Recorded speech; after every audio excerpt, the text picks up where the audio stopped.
హల్లెలూయా. ఈరోజు దేవుని వాగ్దానం లూకా సువార్త 15వ అధ్యాయము 21వ వచనం. తండ్రి, నేను పరలోకమునకు విరోధముగాను నీ ఎదుటను పాపము చేసితిని, ఇక మీదట నీ కుమారుడిని అనిపించుకున్నట్టుకు యోగ్యుడను కానని కన్నీళ్లతో కూడిన పాపపు ఒప్పుకోలు ద్వారా క్షమాపణ ఆశీర్వాదం తప్పిపోయిన కుమారుడు పొందుకొనెను. అనేకులు ఒప్పుకొనినను వారందరూ పాపక్షమాపణ పొందలేకపోవచ్చున్నారు. పాపమును ఒప్పుకొని దానిని విడిచిపెట్టి ప్రభు పాదముల దగ్గర క్షమాపణ పొందాలి. కానీ ఒప్పుకొనిన వారందరూ పాపమును తప్పుత్రోవను విడిచిపెట్టుటలేదు. పేతురు యేసును నేనెరుగను అని శపించుకొనుటకు అబద్ధమాడుటకు మొదలుపెట్టెను. అయితే యేసయ్య చెప్పినట్టు కోడి కూసెను. అప్పుడు యేసయ్య పేతురును చూచెను, పేతురు యేసయ్యను చూచెను. పేతురు సంతాపపడి ఏడ్చి యేసయ్యను కఠిన పరిస్థితిలో కూడా యేసును వెంబడించెను. నేను నిరపరాధ రక్తమును అప్పగించి పాపము చేసితిని అని ఇస్కరియోతు యూదా చెప్పెను. గాని యేసయ్య దగ్గరకు వెళ్ళి ఆయన పాదముల మీద పడలేదు. వట్టి మాటలతో సరిపెట్టేశాడు.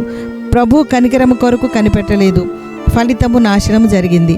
నేను పాపము చేసితిని, అయినను నా జనుల పెద్దల ఎదుటను ఇశ్రాయేలీల ఎదుటను నన్ను గణపరచుము అని ఈ చిన్న ఒప్పుకోలు ప్రార్థన ద్వారా లాభము పొందగోరెను. పశ్చాత్తాపము లేదు. ఫలితము నాశనం.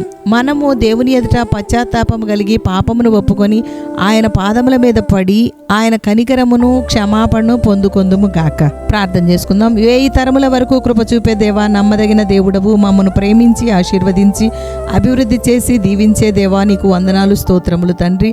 మా మధ్యన ఉన్న దేవా, భయంకరుడైన మహాదేవుడా, నీకు స్తోత్రం. పాపము చేసితిమి అని ఒప్పుకొని విడిచిపెట్టి పశ్చాత్తాపముతో కన్నీటితో నీ పాదములు కడిగి నీ కనికరమును పొంది క్షమించబడిన వారముగా ఉందుముగాక. నా దేవా, బిలాము నేను పాపము చేసితిని అని పశ్చాత్తాపము నొంది శాశ్వతముగా పాపమును విడిచిపెట్టుటకు ఇష్టపడలేదు.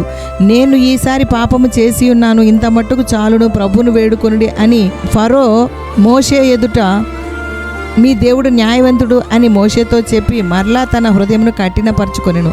మేము అటువంటి పాపము చేసిన పశ్చాత్తాపము పొంది పాపమును విడిచిపెడతామని తీర్మానించి సంతాపపడి ఏడ్చి దేవా, నీ కనికరము క్షమాపణ పొందుటకు కృపచూపుము దేవా. ప్రజలందరూ ఇక మీదట నీ కుమారులుగా కుమార్తెలుగా అనిపించుకొనుటకు యోగ్యత కలుగునట్లు నిజ పశ్చాత్తాపము కలిగి ఫలితముగా క్షమాపణ ఆశీర్వాదం పొందుకొందుముగాక. యేసు నామములో అడుగుచున్నాము తండ్రి. ఆమెన్.